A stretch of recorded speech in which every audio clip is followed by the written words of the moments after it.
Covers, the show for readers and writers and lovers of books.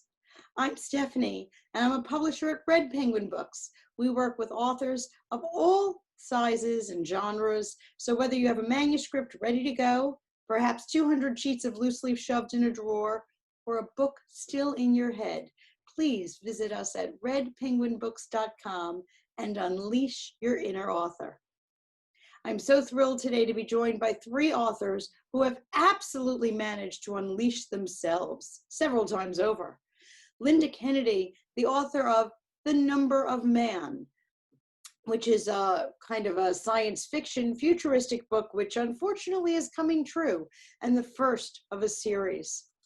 James Battestelli wrote Shook, a coming-of-age story, and book one in his Resolution series. And Antoinette Truglio-Martin wrote Daily Bread, from the Becoming America's Stories, which is a middle grade historical fiction series about the immigrants to our country. I'm so glad you're joining us today. Now on to meet our authors. Welcome to the show. I am so delighted to be joined by three amazing and very different authors tonight. I think you're really going to enjoy them tremendously. Our first one, Linda Kennedy, wrote The Number of Man. This is Linda's debut novel, so I'm really excited that she's here to join us and get it out there. Her website, wakeupfromslumber.net, gives you a little bit of a clue into what the book is about. So Linda, thank you so much for joining me. Thank you so much for having me. Oh, I'm thrilled. And can you start us off with a little synopsis of the book, shall we say, and then we'll get talking. My main character, Natalie, when her parents are suddenly killed in an auto accident, discovers that she was adopted. And in searching her true identity and her parents, she discovers a deep secret that she was cloned at birth, and they've been tracking her with RFID chip technology. That is terrifying. As well as it was for her. And she went on her journey in finding out the truth. Wow, fantastic. Now I have to ask you, what on earth inspired this? Usually we write what we know. I hope that you are not a clone being tracked by RFID technology. No, I am not. However, what inspired the story actually goes, and it's going to date me because many, many years ago when I was working and we didn't have scanning for items and purchasing things and all that nonsense. We just had the register, you exchanged cash. They were swapping out into the scanning technologies. And I mentioned to, at that time, a coworker of mine, and he was a printing supervisor whom I later married. But at that time, I mentioned to him, hey, by the way, now that they're scanning things pretty soon, one day they will implant a chip in our hand or our forehead, like it says in Revelations, in the Bible. And then I read Dolly, about the cloning of Dolly, and suddenly the storyline of cloning, chipping came together, and that idea sat probably for 30 years until I became disabled, and through back surgery and neuropathy and chronic issues of that nature, and wrote the first rough draft. And now it is, the time is right. Wow. Wow. The novel sat in your head for 30 years? 30 years. I researched throughout this time. I thought about writing a book, but in the meantime, I was busy working in a marketing development department, doing graphics, ordering print jobs and things of that nature for a pharmaceutical company. And I got married, my life got busy, things happened. And then it wasn't until I had a back injury and surgery that prevented me from working, and then a divorce, and that I reinvented myself and started researching. And I just wrote the first rough draft in probably a week, and it sat on the shelf again as I tried to cope with my own disabilities and depression and other things that came along with suddenly not being able to work full time like I was in a very fast-paced industry. But God has revolutionized my life and my mind, working part-time now, and completed the book. Wow. So, Besides, Wow, wonderful. Basil, what an inspirational story for all of us. You know, so many people hit some sort of a brick wall. I mean, I think all of us kind of felt that way in March when everything in our lives changed. Mm. But mhm. you did, and you went with it and remade yourself. Wow. Thank you. It's hopefully inspires readers and writers alike that if they have something, because I think that the message in this book, with all the technologies we see, is a science fiction through a fictional story with cloning and CRISPR and gene editing and the more digital currencies and RFID implants that they do have and are available, even though they're not mandated at this time. So it is the beginning of the story, and the saga continues in book number 2, which will outlay the mission. And then, of course, book number 3 will show the new way. And there may be a new 4, possibly, that says the beginning, the new beginning. Give it away. Wow. Epic. So that's as far as my mind. That's pretty darn far. That is pretty darn far. And as I said, that's just amazing that you're doing all this. I do hear a little Midwestern twang. Am I right? Where are you from? Do I? I guess I do. I don't know. I'm in Missouri, so. Yes, well, against my New York accent, you so nice and soft. Thank you very much. I must ask you, tell us a little bit about the title, The Number of Man, and that's quite a striking image on the cover. Thank you. The people who did the graphics on that from the publishing company, I was just amazed at what they came up with at that. Because if you read the book, it kind of shows how she is developed in an artificial womb. And so the number of man actually came from Revelation 13, where it talks about the mark of the beast, and that in the end, everyone, big or small, great or not great, will get this mark on their right hand or forehead. And I always grew up wondering what that meant, and I know a lot of people thought that the mark of the beast was attributed to one single man that would rise up, which I do believe, but I also saw it as a man system. So I kind of go on that analogy as the beast system. Sometimes technology can act like a beast, and it has some little fingers probing everywhere. So I tried to change it into something different throughout, but I couldn't. It stuck. So number of man stuck, and I came up with the beginning and then the mission and the new way. So if it was meant to be, it was meant to be. I do have a question. With such kind of a high-tech book, you know, yes, and a tech-based storyline, you first had this concept 30 years ago. yes. And I would assume technology has changed. Did your concept change, or is No. living exactly what you thought we would? Yes. As a matter of fact, in book number 2 or book number 3, things are already happening now that I had planned to write. In book number 3. And I thought, I better get busy writing so I can get ahead of the curve. But I think I'm going to be tagging a line, just barely tagging along, if I can get them out in time. From what's in my head to what's kind of coming out. Okay, so Linda, my next question is, what are next week's lottery numbers? No. That I don't know. Yeah, I am not a seer of any sort. I just have really studied prophecy in the scripture, and the storyline somehow is inspired, and I really don't know exactly totally what I'm going to write until I sit down and write it. And then it starts writing itself. Oh, that must be exciting to just have it write itself as you go. Yeah, the editing is the hard part, because then I have to tweak and and get more details, and but it's fun too. It's been an adventure. It's been great. That's wonderful. Okay, so you're already in book 2 that you're working on, Yes, book 2, the work in progress is complete, and I am now going through just doing my initial edit. So hopefully I will start working with a publisher on that within another month. I am hoping, and then I'll plunge right into book 3 and just keep writing.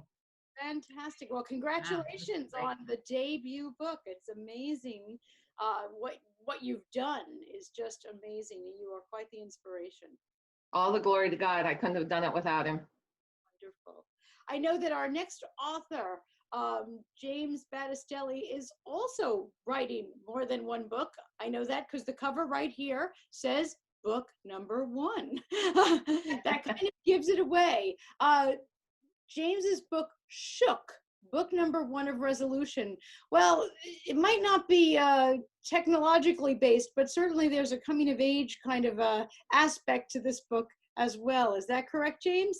Yes. I actually, it's a very real story. That's what I was going for. It's just about an everyday college freshman who's struggling to find himself, which is something that anyone who's gone to college has gone through. Doesn't know what to study, doesn't know anything about what he's doing. He doesn't want to be there, as a lot of college students kind of forced into the idea of college. And he wants to be a star and he wants to be a musician and all this stuff, but it's not what's in the cards. And so he suffers sort of a nervous breakdown. I don't want to give away too much of the book. No spoilers. He develops a nervous condition where his hand shakes uncontrollably. It's kind of his tail at the poker table, so to speak. And it's what he's kind of known by. All of his friends and family know, that he has this nervous twitch thing going on. And that's kind of the basis of the whole story. And thus the title, Shook. Is that correct? Yes. Now I have to ask you, the title is Shook, and I love the use of font sizes on the cover. That's very cool. And by the way, that second, the big O is a 0. Just right. Oh, okay. Yeah. Oh, I did not get that. Thank you. I did it all myself on Amazon because Amazon has a whole, KDP has a whole thing where you can. Right. No, that was a great idea. That looks amazing. Now it's called Book 1 of Resolution. Yes. Tell us a little bit about what happens and why the word resolution.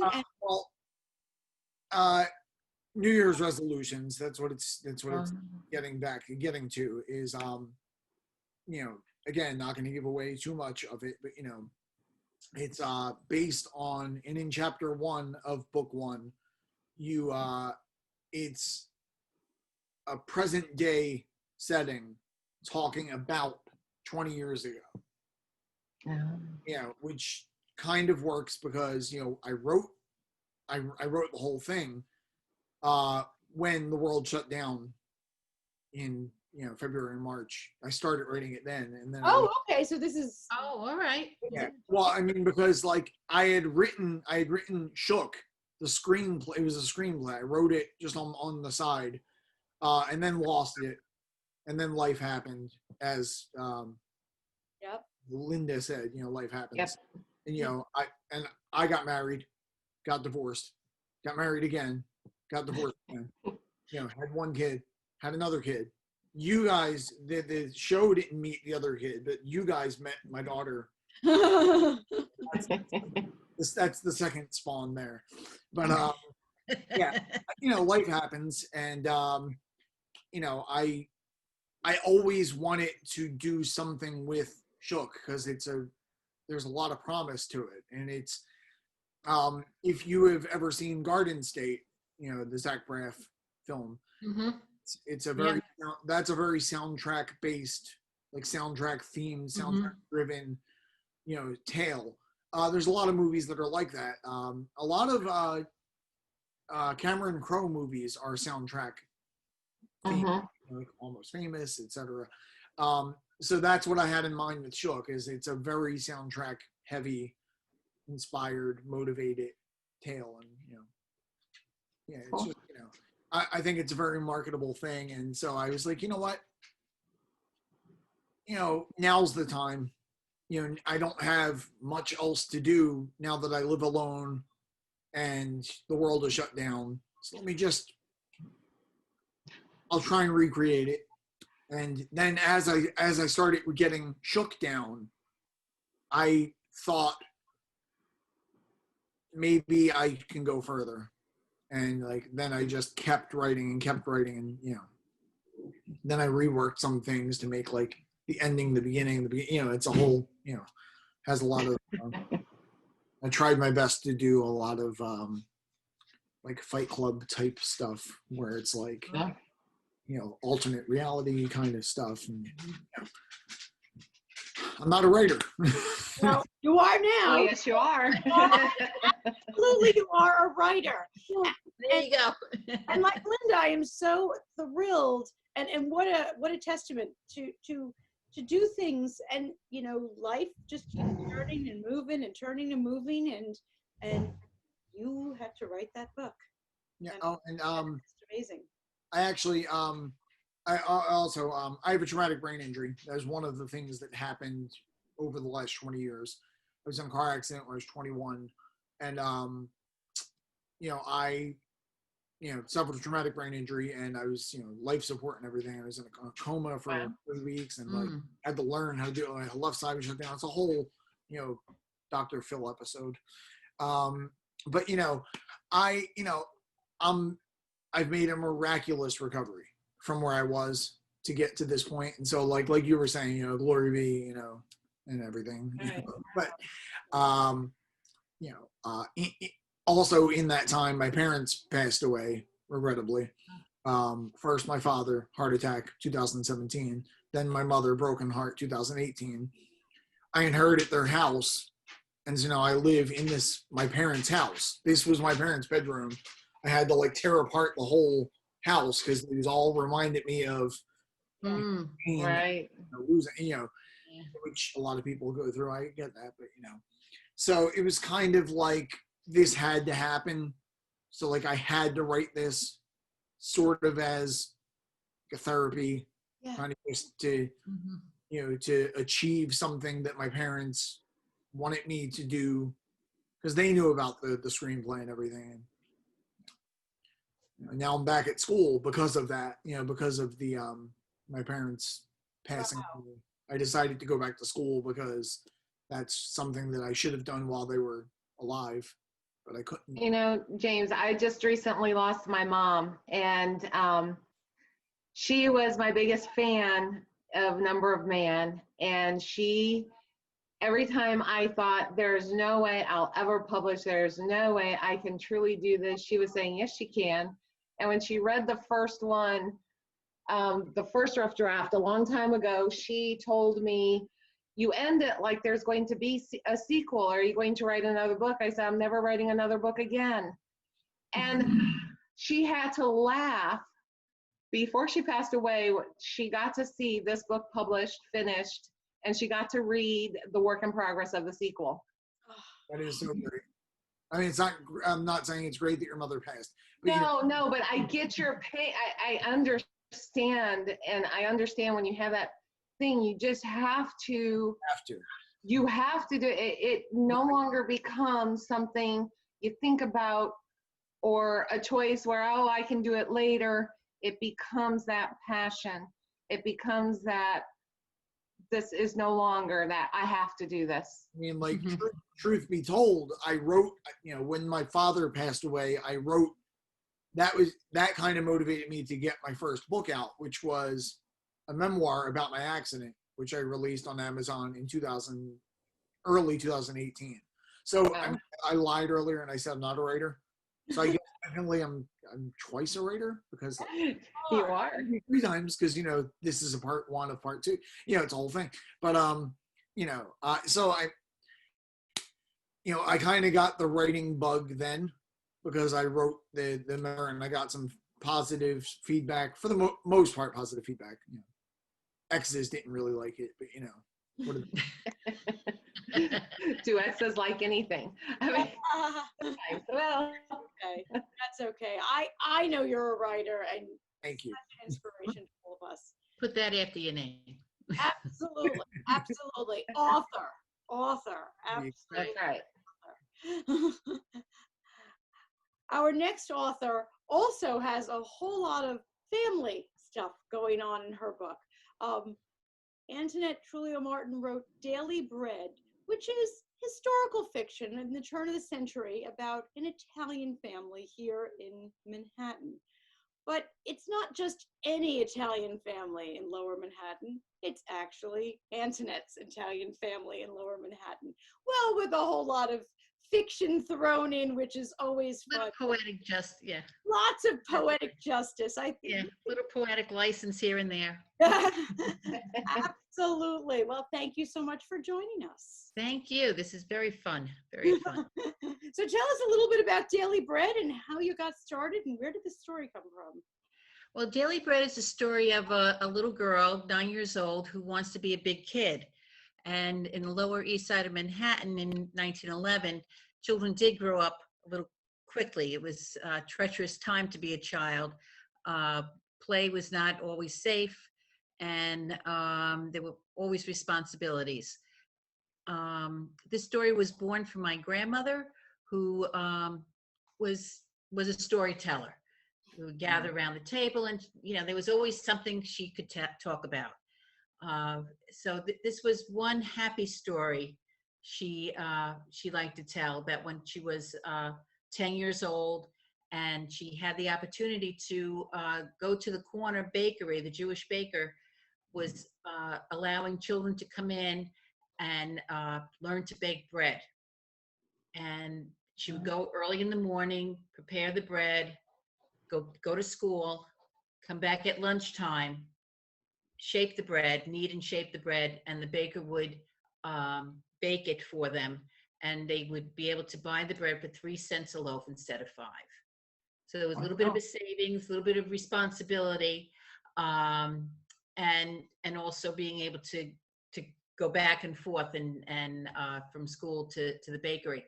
But the other side of it was that his wife was a little not wacky, but just it really loved children and wanted to see them, well and all. And she would have a breakfast roll for them in the morning and something for them at lunch, so that they wouldn't go hungry, because food was an issue for all people back then. Her parents came over on a ship. My grandmother was a small child. She doesn't remember the trip, but it was a harrowing trip. And they, left everything to come to the States for a better life. And they had to work hard. And it was a very hard, dangerous life. They were farmers and fishermen. And here they are in this congested tenement with, a million people around them. So this story is, I weave in a lot of historical facts. It's 1911, it's winter. There are gas lights. I had to figure out, were there really bakery machines back then? Could they power that? What were the walls like in the basement? Yeah. That sort of thing. I actually went downtown and walked the Mott Street and Mulberry Street, and I did find those basement stairs that open up from the street. And I went into the store and asked if I could go down and see, and they wouldn't let me. But so I'm counting the steps. So I really tried to weave a lot of history in there. I did a lot of research on how children were educated back then, what the criterion were for graduating, what they actually studied. Did they have books? Did they have pencils? My grandmother's greatest lament was that she didn't finish school. She was taken out of school so she could work. And the reasoning being that why educate a girl when she's only going to get married and leave the family? And so put her to work so she could help while we're trying to get ourselves on our feet. And so she went to work in the factories when she was 12, almost 13 years old, didn't get to finish school. So it was her greatest lament. So I'm weaving that in on the culture of immigrants and the needs they had, the social reform that was going on, the unions, and then it culminates with the Triangle Shirtwaist Factory fire. Oh. So, this was a story that had been rattling around in my head for a very long time, and this is what happens.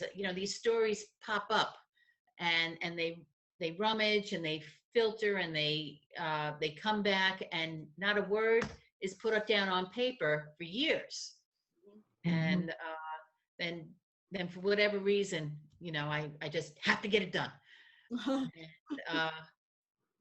And, I'm sure, and I really don't know what the reason is. Yeah. It just is. It just has to get done. It just has to get done. So this was a story I originally thought of as a picture book, but then there was just so much facts, and now today, we have so many issues with immigration and families trying to stay together and whatnot. So it's really not very different from what it was 100 years ago. So you would think we would learn by now, but there's still gender issues, and Yeah, so. they're all in there.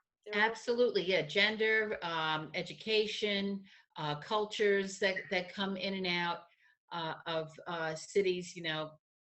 Just very interesting on how and how children had to navigate it at such a young age. And being a teacher, I would see some of these children. You have such children of who had immigrated or were born to this country, and the parents had immigrated.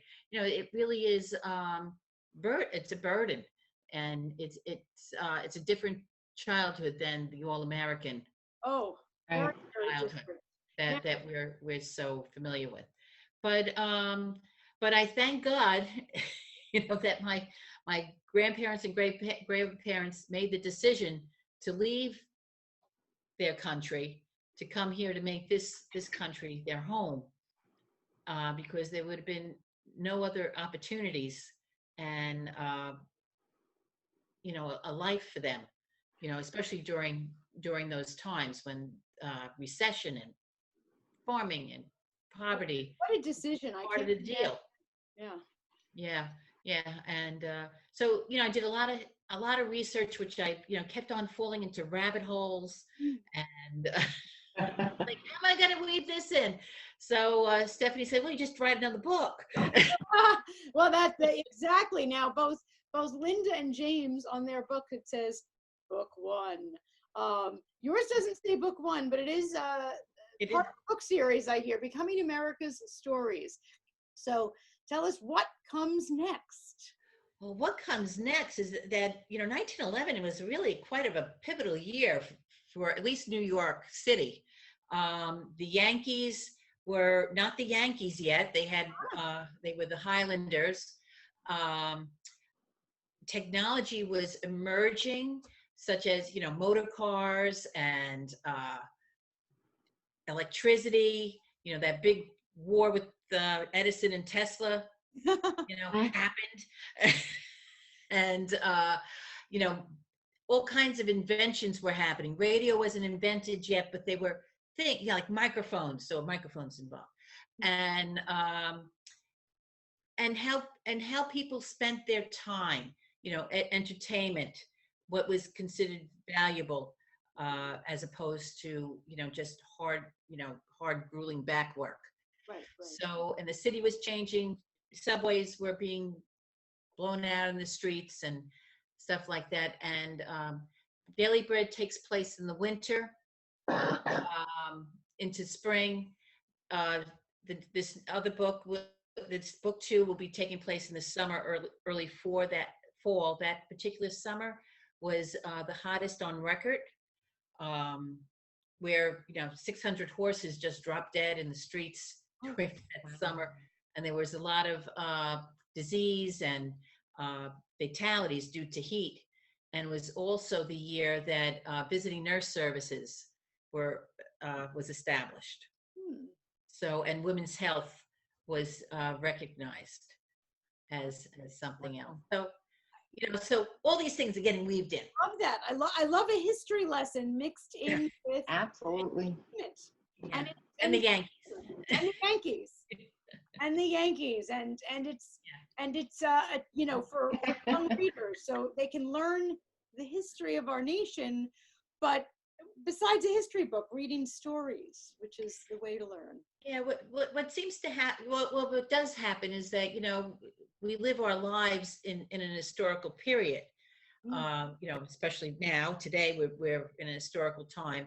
But even when I was a kid, I used to think, oh, nothing happened in the 70s. It's like, oh my God, a lot happened in the 70s. And, when I, look back and do a little research, excuse me, there's a lot of living that happens that is surrounded by the history that is being made. And you aren't kidding when you said that we're living in historical times, right? Oh yeah. Yeah. Yeah, something's gonna happen. Yeah, some great stories are gonna come out of it. That's And they are life stories. They're already, Jim wrote during the pandemic. I'm sure there are plenty of pandemic books that are going to be coming out. Yeah. Not necessarily even about it, but even like Linda, you said you had the time, something that had been germinating for years and years and years. But sometimes you have to allow a project like that time to breathe. And if wasn't there a commercial, no fine wine before it's time, something Yes. like that? Yeah. I find that, having a writers group helps, because these are, people who like you, but they don't necessarily love you. So, and they're all, in it for the same thing. They want their words, their story to be relatable and readable. So, so you need people with fresh eyes to read for you, Right. and you have to read others, and and you learn how to not only critique, but to really read critically, and yet with kindness. No reason to be mean. Yeah. Like when I hear what you're saying, because like when I started working on this, I signed up for a creative writing class at Temple. Right. Part of my elective credits that I needed to fill. So it's double, work two ways. But that was helpful because even though it was a bunch of 18 and 19-year-old kids, so they're living a different life through different eyes. But I'm writing the book for them. I'm writing the book for college freshmen and sophomores and stuff that don't know what they're doing. It's not like a motivational thing, but it's just it's tale. So it was helpful. YA is hot. It was helpful to get feedback from the source. So Exactly. hold on one second. I think feedback and community are always a great thing. Absolutely.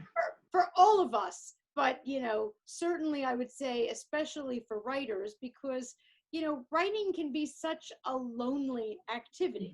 You do it all alone in a room with a computer or whatever it might be, but to have that kind of writers group or a few people. And Antoinette, I love what you said about people who like you but they don't love you. I know some of us here were very much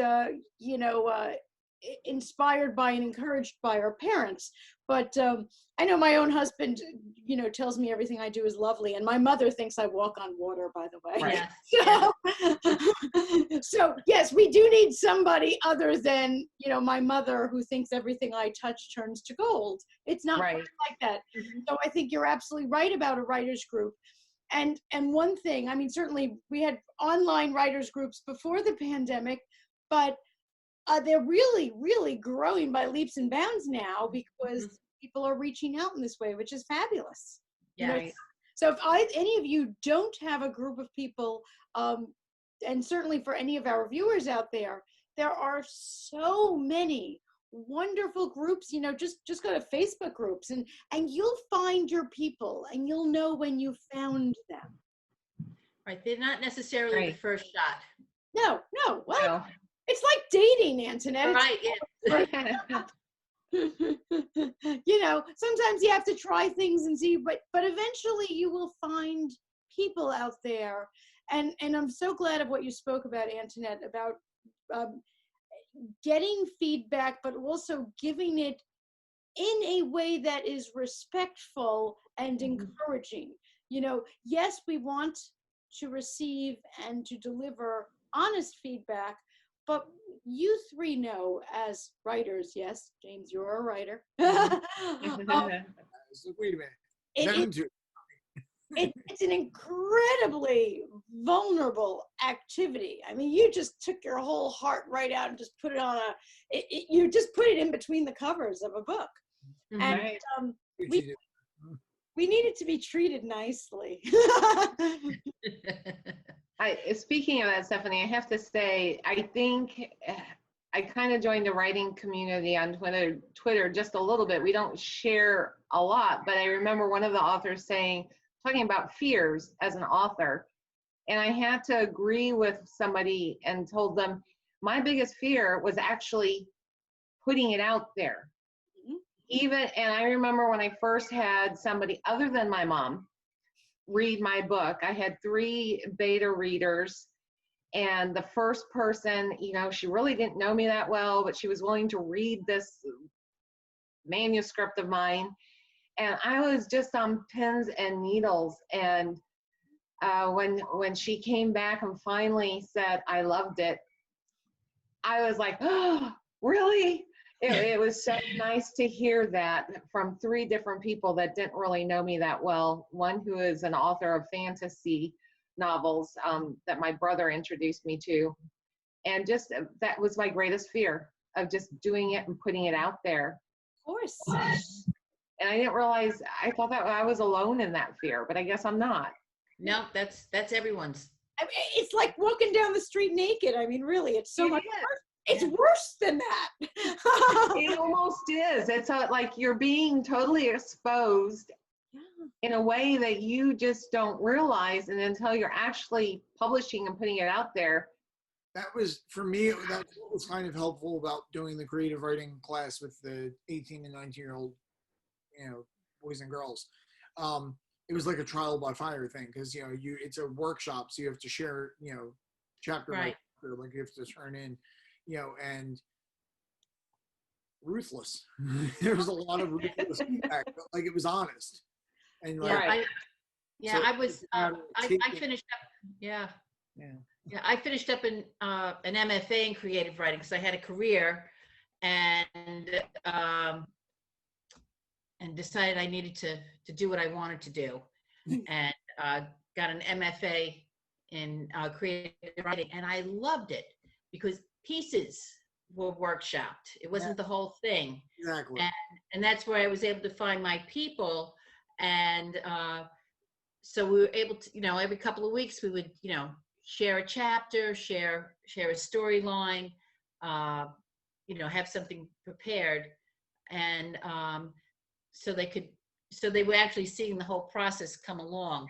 And because I tend to get very scattered, so for me it really kept said, you don't need to go there, save that one for later. If you need to write, just write it and leave it alone, you know. No, it really helps to have other people to keep us in our lane and to keep us moving forward, so that we can either procrastinate or go down a rabbit hole or do a million other things. I mean, I always say that in life, quite frankly, the biggest enemy that any of us have is ourselves.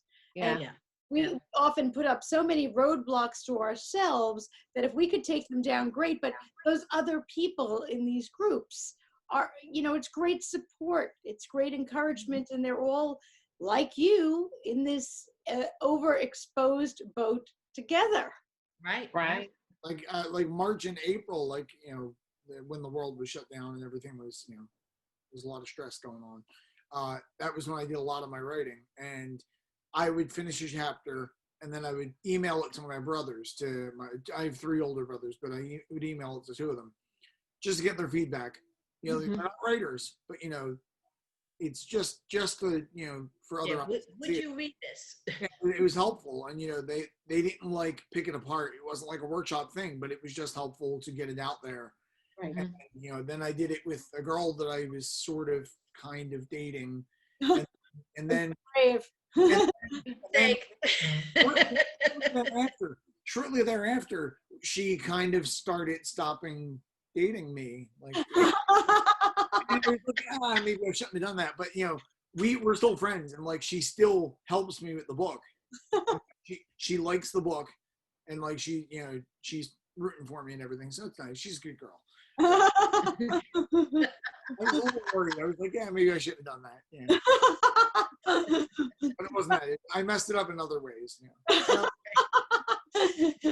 It's funny. You write a book, all three of you, and then the book is on Amazon. So the equivalent, like Linda, of being naked, and then people give you between 1 and 5 stars. I mean, Right.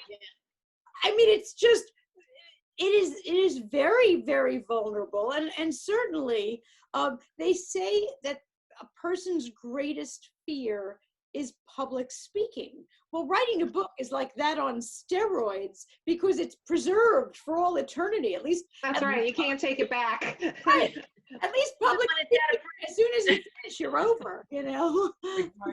When I published my memoir in 2018, I got 2 5-star reviews right away from people, and I figured out who the people were. I was like, oh, that's nice. But and then I got one, I think it was a 1-star or whatever review, and it was like really scathing stuff, and then I figured out who that girl was.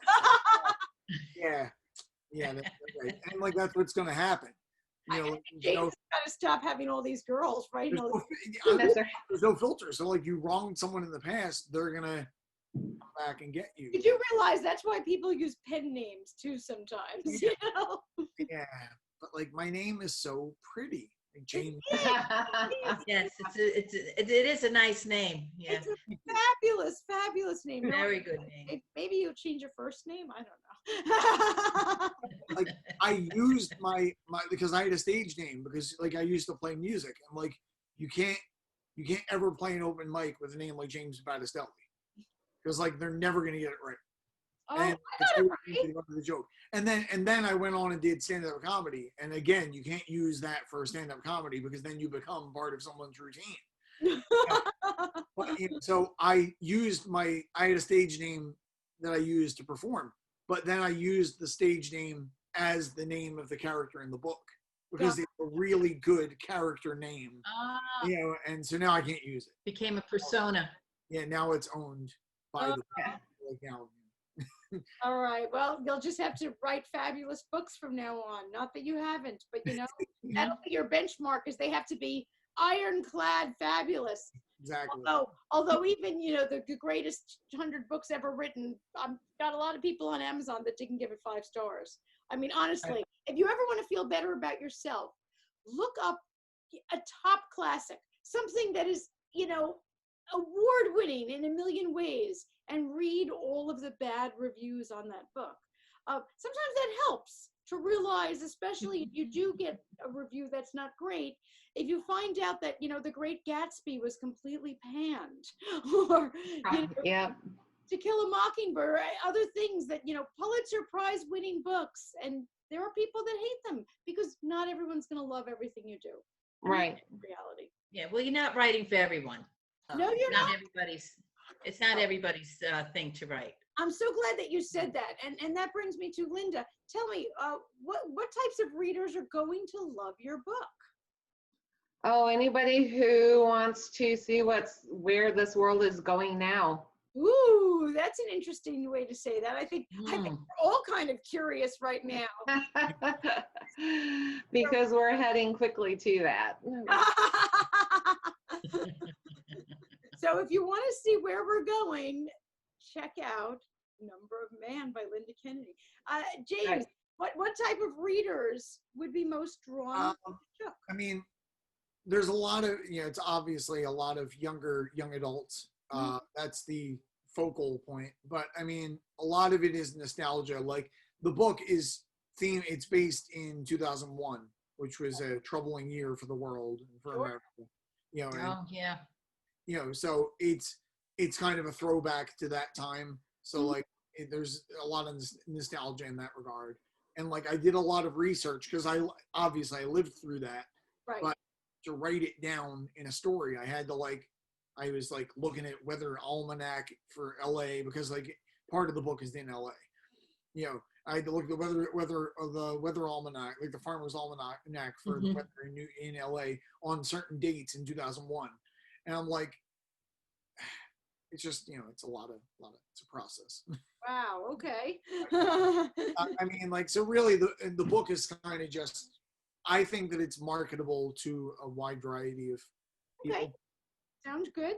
Sounds good. And Antoinette, what kind of readers are going to love Daily Bread? Well, the genre is middle grade historical fiction. So it's really for children between 7 and 12 years old. But I think it's a compelling story for children of all ages. I think, most Americans, come from someplace else. Yes. And, I think many people can really relate to their grandmother's stories. Absolutely. And so many of us don't even know that time period in history. Just like, can you imagine that years from now, people are not going to understand what we're going through? Mm. No. Yeah. They're going to look back and say, wow, really? That's what happened? It's just Yeah, amazing. So, unfortunately, we're not quite at the end of this time period yet. Which I guess from a perspective of having more time on your hands is a good thing, since you all have future projects to go. Right. So for all of our wannabe writers out there, what advice would you give them? Maybe something that you wish someone had told you before you went down this path. Linda, any advice for our future writers? Never say you won't ever do it. Never say never. I like that. Never say never. That one day may come. And as I tell other people who have said, oh, I'd like to write a book, I say, jot down your ideas, put them in a shoebox. You never know when you'll take that shoebox out. Fantastic. Fantastic. James, what do you want to tell future writers that you didn't know yourself? Life is fleeting. And like, you think that you have all the time in the world, so you put that project to the side, and then you move 3 times in the span of 3 years. And where did that box go? Damn it! All right, that's but like, so just jot it down, hold on to it, and live for today. Absolutely. That's the main. Certainly, words to live by. This time period, even more so than usual. Yeah. Antoinette, what do you want to tell our writers out there? I would tell writers out there to journal. Yeah. Keep a notebook. Keep a notebook. I've been journaling for years, and it's not only good therapy, but it's a good place to put your ideas in, and you just got to remember to tab it somehow so you could find it later. But I find journaling to get things flowing and motivating. It reminds me that I do like doing this, and it brings me a lot of satisfaction, for myself. And again, like Jim says, it's you need to appreciate every day. Every day is a gift. Yes. Right. Yes, you are so right about that. Well, your books are a gift, and I thank you for joining me. And congratulations Thank you. to our first-time writer, Linda, our second-time writer, right, Jim? This is your second. But for all of you, there are plenty more books to come. Please do me a favor. When the next books are released, please join us back here between the covers so that we can share your next books. And also, please send me book links, any awards and activities and things so that we can share them with our viewers. Would Very love good. to. Very good. Very good. Thank you. And to all of our viewers, thank you so much for joining us. Between the Covers today. And please follow our authors. All of their books and web addresses are right there so that you can grab a copy. Hey, we're locked down. So if you're not a writer, then be a reader. You could read. Thanks so much. Okay. Thanks for joining us on Between the Covers. I hope you enjoyed the show. If you're an author who would be interested in appearing on our show, or perhaps you're a member of a book club, we do host book clubs as well, please visit betweenthecoverstv.com. By the way, at betweenthecoverstv.com, you can watch past episodes in addition to learning more about our authors and guests. So sign up there if you would like to be a guest on the show yourself. And if you have some books that you would like to get written or published, visit redpenguinbooks.com. Thanks so much for joining us.